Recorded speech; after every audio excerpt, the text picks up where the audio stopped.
అంతర్జాతీయ మహిళా దినోత్సవం ఇంటర్నేషనల్ ఉమెన్స్ డే వారోత్సవాలు 2025 పురస్కరించుకొని పల్నాడు జిల్లా ఎస్పీ శ్రీ కంచి శ్రీనివాసరావు ఐపీఎస్ మరియు పల్నాడు జిల్లా కలెక్టర్ అరుణ్ బాబు గారి ఆధ్వర్యంలో నిర్వహించిన sports meet and open house కార్యక్రమం.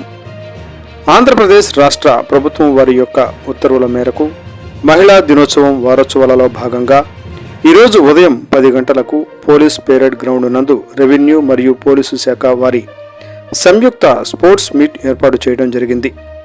ఈ కార్యక్రమానికి పల్నాడు జిల్లా ఎస్పీ కంచి శ్రీనివాసరావు గారు మరియు పల్నాడు జిల్లా కలెక్టర్ పి అరుణ్ బాబు గారు, పల్నాడు జిల్లా డిఎఫ్ఓ కృష్ణప్రియ గారు, నరసరావుపేట ఆర్డీఓ మధులత గారు బెలూన్లు ఎగరవేసి స్పోర్ట్స్ మీట్ ప్రారంభించారు. ఈ స్పోర్ట్స్ మీట్ నందు జిల్లా స్థాయి మహిళా అధికారులు మరియు మహిళా పోలీసు సిబ్బంది ఉత్సాహంగా పాల్గొన్నారు.